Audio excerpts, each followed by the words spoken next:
Asian American tourist was allegedly assaulted and murdered at the real-life Cinderella castle by a man who was just really into Asian women. So Eva and Kelsey, they start walking around looking for the perfect shot of this castle, and they hear this voice. "You girls American?" "Yeah, we are. We're American." "So cool. Me too. I'm from Michigan." And the three start engaging in this conversation.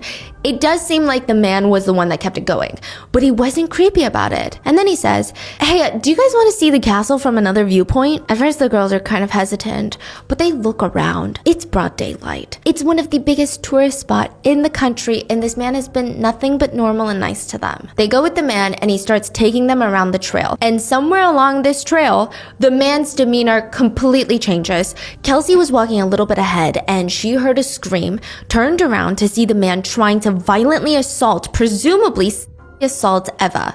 Trying to save her friend, Kelsey runs over, tries to pull this guy off of her best friend, and for a second it works because he's now backed off from Eva. His hands are in the air, but he doesn't run off. Kelsey's hoping, okay, now he's gonna know that we're gonna scream, we're gonna shout, people are gonna come and help us. He doesn't back off. Instead, he turns all of his attention to Kelsey now, puts his hands around her neck, starts choking her and pushing her, basically choking and walking her closer and closer till he gets to the cliff's edge, and then he flings her over the 165-foot drop. 165 feet is like throwing someone off the 17th floor balcony. Wow. The scarier part is this is a rocky cliffside. She could land on a sharp rock or a pile of them. So the man turns to Eva, who's trying to fight him off with everything that she has. She's completely scratching up his face, getting his DNA under her nails. But once he was done with her, and it's not confirmed, but it's presumed that he either tried or did essay her. When he was done, he threw her 165 feet off the cliff as well. A complete stranger thought that it was his God-given right to use a woman for pleasure and throw two women off the cliff when he was done with them. Troy Bowling is the man that we're talking about. He was known in his neighborhood for walking his cat on a leash. It is unclear if the cat liked it or not. Yeah, we don't know. You can do that? I Googled it. It said that most cats don't enjoy it. But that was pretty much what the 30-year-old man's favorite pastime was going out in Lincoln Park, Michigan, where he lives with his brother, and walking his cat. And we don't really know much else about this guy. Everyone said, he's quiet. He minded his own business. He was arrested briefly in 2016 on embezzlement charges, but eventually those charges were dismissed.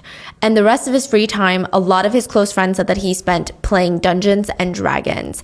And also, he would tell a bunch of Asian women that he met online how much he likes Asian women. A woman from Thailand, let's call her Cece. Cece said that she and Troy met online while they were playing a video game, and they just started hitting it off.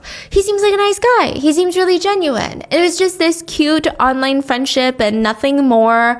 They were texting every day, but that was it. And Troy was actually texting her the whole time that he was up in the mountains. So he had texted her prior to trying to assault and throw two women off of a cliff. She said, "I never saw the red flags. The day of, on that mountain, he was sending me pictures of himself on the mountain. He also told me about a random dream that he had last night." The text read, "I had a dream that I was sleeping in the room and wanted to open the window to get a breeze. But it was too loud outside. And for most of it, I was watching my body and I wasn't in my body, if that makes any sense." He texted her that while he was climbing up the mountain. And then he texted her, "I climbed it. It went about 328 feet, only tree roots and branches for stepping and grabbing." Then he sent her another ominous picture. There's two people kneeling in a small area that seems really secluded that's overlooking the castle. And he texted, "Now I get to sit here and look at these two try and get the perfect Insta." So it's actually speculated that this is him scouting out locations that were secluded and easier to assault people in. And one of the last things that I thought about when I was researching Eva Lou was Cinderella. Because, this is all happening at the Cinderella castle, and I mean that with the utmost respect. It's not about fairy tales, it's not about love, but she really just didn't feel like she needed a Prince Charming. That's like what I just kept getting from her story. Eva was the type of person that she knew what she wanted at a young age and worked nonstop ever since she was a kid to get to that point. She only counted on herself. She had this twin sister named Alice, and the two of them would do everything together. Alice said that she was super shy, and Eva was the one that always encouraged her to get out there, go talk to people, live a little. They grew up in Canada before moving to the US, and eventually, Eva would actually work her way into one of the most prestigious programs in the country. She studied computer science at the University of Illinois, which is ranked 5th in the nation for computer science programs. So she graduates from the University of Illinois, and she secures a full-time position at Microsoft as a software engineer. She was going to start this year, July 2023. And between May, which is when she graduates, she's got the month of June. She's got most of the month of June before she gets into her first corporate job. And she's thinking, okay, why don't I do something crazy? Because once I get into this job, it's going to be years of me trying to climb the corporate ladder or trying to find my passion. This is my chance to be free. So she talks to one of her best friends who also just graduated, Kelsey Chang, and they decide, let's do a Europe trip. So the first stop was Budapest, then Vienna, Prague, and now Germany was their last leg of the tour before they went home, which apparently Munich is one of the prettiest cities in all of Europe. But more than that, it's internationally known as one of the safest cities for female tourists. One of the last things that they wanted to do on this trip was visit the famous Cinderella Castle. June 13th, 2023. Eric Abernary from New York City, he was at the castle too. And he had never seen anything like this castle. Like, hear him out. The Brooklyn Bridge, beautiful. But this castle is something else. And the bridge that he's on, soaking in the sight of this beautiful castle, it was insane. And then all of a sudden, he sees this bright red helicopter just swarming, doing circles. He's like, that's weird. So people start rushing over. Suddenly, the castle that they all wanted to take pictures of, meaningless. Now they want to know what's going on. Is it a mountain climber? Is it some sort of animal? Did someone fall? Eric starts scanning his eyes along the river at the foot of the mountain, and he sees 2 young women just on the ground.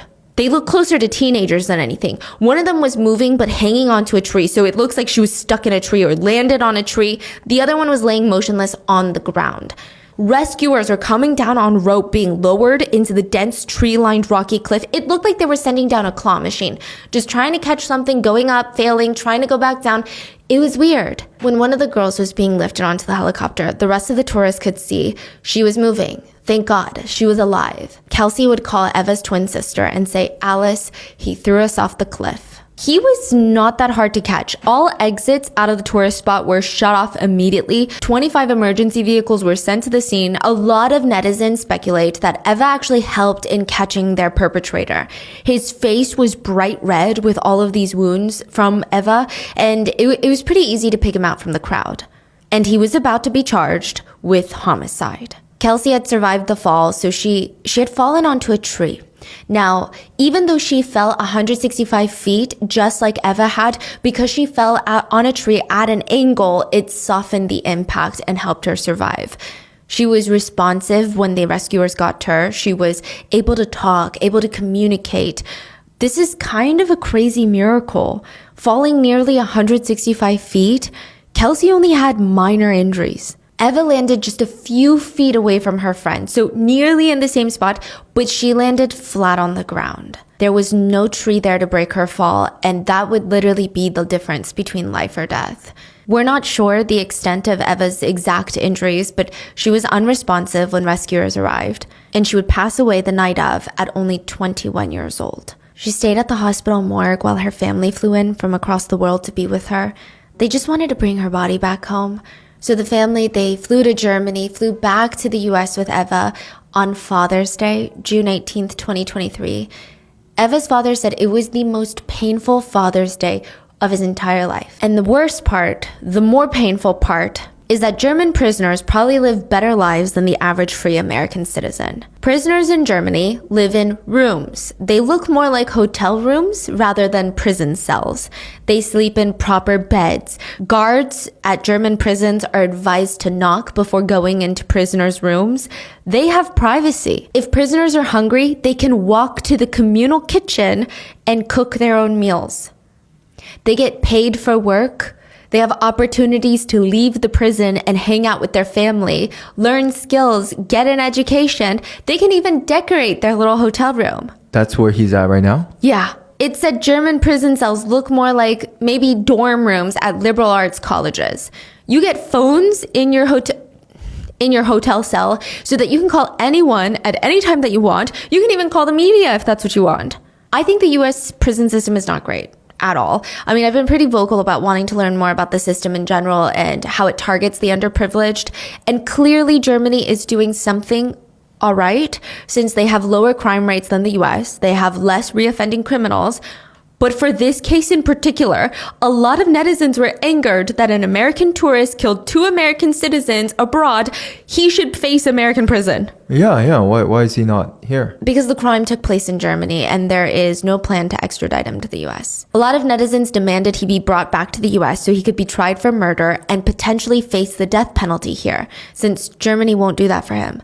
Most people that are sentenced to life in prison for murder in Germany, they get out in 15 to 20 years. But as of right now, Troy Bowling is being held in Germany in prison on suspicion of murder, attempted murder, and attempted assault. Germany also has really intense privacy laws when it comes to court cases, so we can kind of assume that's why we just don't have as much information on this case. But the US, I will say, once they found out Troy Bowling's name, journalists swarmed his family home trying to get information from his family members. One German reporter stated that when they went to Troy's mom and asked for comment on the incident, she claimed, "My son wasn't even in Germany." She pretended confused, as if the whole thing was just a silly little situation of mistaken identity. So she knew it was him. Okay, that's what was reported. It was actually not the truth. The statement that she actually gave to the German reporter was, "We have to find out what happened, so we won't comment." And somehow it got really twisted in these news reports. Now, a lot of discourse around this case has been around the fetishization of Asian women, since apparently Troy told Cece from Thailand that he was into Asian women. The 2 women that he attacked and one that he killed was Asian. So it made sense to a lot of netizens. I mean, the connection, right? But here's what I find fascinating about this case. Which, side note, apparently he also told Cece that he was too logical and too private of a person to make friends and build connections. He portrayed himself to be this workaholic with a strict disciplined schedule. I don't know, it's just weird. But this is the fascinating part, right? Everyone said that he was never overly creepy. And what's fascinating is not that people didn't realize that he had a hidden side of him, or that they were blindsided or shocked. It's the fact that most of the people speaking out weren't Asian. Okay, hear this theory out. So his ex-girlfriend came out and said that he was totally normal. She said, "I just can't think of a time where he was even mean. I can't even think of a time where he was rude or hurtful or disrespectful." Like, it's mind-boggling to me that that happened, because he was never violent. He was just this quiet, shy guy. Side note, none of these people are defending Troy. Nobody is arguing that what he did is horrendous. They're just giving stories of him, since that's what journalists were digging for. So this has nothing to do with them, but it is fascinating because a big part of Asian women fetishization is that Asian women, to a lot of these guys, are not seen as humans. So these men are typically known to treat women of their race with a lot of respect, but they almost treat Asian women like dolls. There's this narrative ingrained in culture that Asian women are submissive, that they'll do whatever you want, they're soft, they don't mind doing domestic chores, they live to please. There was this one guy who posted on a forum. He's posting about his own daughter. Okay? This is a white man posting about his own daughter. His daughter is Asian? Half Japanese, because his wife is Japanese, right? His own flesh and blood. And he wrote in the forum about how his daughter is a, quote, geisha doll, and he is contemplating assaulting her. Another forum had a man asking, like, full sincerity. He's like, "No, genuinely, I just need help. Like, hand to my heart. I have a genuine question. Please take me seriously. Can I still be a white supremacist if I want to sleep with East Asian women?" So I guess we're just gonna have to wait and see how this plays out in Germany. During Eva's funeral, Alice, her twin sister, gave a really touching speech about how much Eva has been there for her. She had always been looking out for her and even provided financial support for her sister. Even they're the same age, they're twins. And she said, "Alice, go focus on school. If you're stressed about money, I can work, I can send you money. I just want you to do well." Alice said, "I've grown very accustomed to knowing that Eva will always be there for me. And at the risk of sounding like I'm in denial, I know she will always be there for me." A close friend of Eva's said, "Life is a bit darker right now. Eva had a bigger heart than just about anyone I've ever met, but I'm finding comfort in knowing that she's still here. She lives on in Alice and in her family and in her family members, and love doesn't go away because a person goes away." And that is the crazy story of the recent murder that took place at the real-life Cinderella Castle.